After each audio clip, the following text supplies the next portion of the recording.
LARAP atau Land Acquisition and Resettlement Action Plan, yakni merumuskan kebijakan dalam pengambilan keputusan terkait pembebasan lahan, prioritas pembangunan, kebutuhan tanah, dan gambaran umum status tanah serta preferensi bentuk ganti rugi. PT Media Special Konsultan selaku pelaksana kegiatan menguraikan secara terinci hasil kajian mereka kepada Pemda dalam hal pengembangan pelabuhan Tilamuta ke depan. Direktur PT Media Special Konsultan Bayu Kurniawan kepada Gorontalo TV mengatakan mengapresiasi peran aktif pemerintah daerah Bualemo yang sangat dibutuhkan dalam pengembangan pelabuhan Tilamuta ke depan, terutama masalah beberapa luas lahan yang akan dibutuhkan nanti dan pembayaran ganti untung lahan kepada masyarakat. Pengembangan pelabuhan Tilamuta ini oleh pihaknya sudah dikawal hampir 2 tahun lamanya. Pengawalan yang mereka lakukan sampai pada pemerintah pusat seperti Bappenas, Kemendes, dan Kemenhub ketika melakukan studi evaluasi terhadap kajian pengembangan pelabuhan Tilamuta.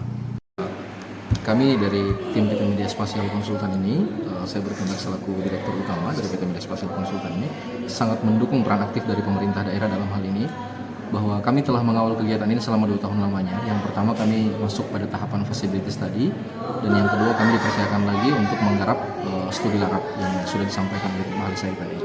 Jadi memang kita memerlukan yang namanya sinergitas, integritas, dan pencapaian program yang lebih baik antara Kabupaten Bualemo, Provinsi Gorontalo, dan pemerintah pusat. Nah, kebetulan tahun lalu itu kalau saya sedikit rewind ke belakang, kita sudah mendampingi ini sampai ke tingkat pusat, di mana kita sudah masuk ke Bappenas, ke Kemendes, sekaligus ke Kementerian Perhubungan terkait tentang melakukan yang namanya studi evaluasi terhadap kajian pengembangan pelabuhan Tilamuta ini.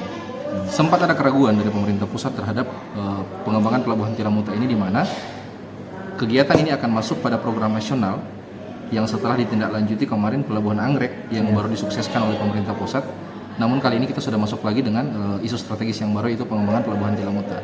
Nah, besar harapan pemerintah daerah dalam hal ini dari era kepemimpinan yang lama sampai dengan yang hari ini, bahwa instrumental awal yang dilakukan oleh pemerintah daerah ini merupakan satu kebijakan strategis yang merupakan program inti daripada pemerintah daerah untuk disubstrukturalkan kepada program nasional. Bayu menambahkan setelah kajian LARAP akan masuk pada studi apresial dan kajian AMDAL, kami telah memetakan safe area sekitar 10 hektar lebih yang akan direlokasi pada tahap awal jika pengembangan pelabuhan ini terlaksana. Randy Ajami, Gorontalo TV melaporkan.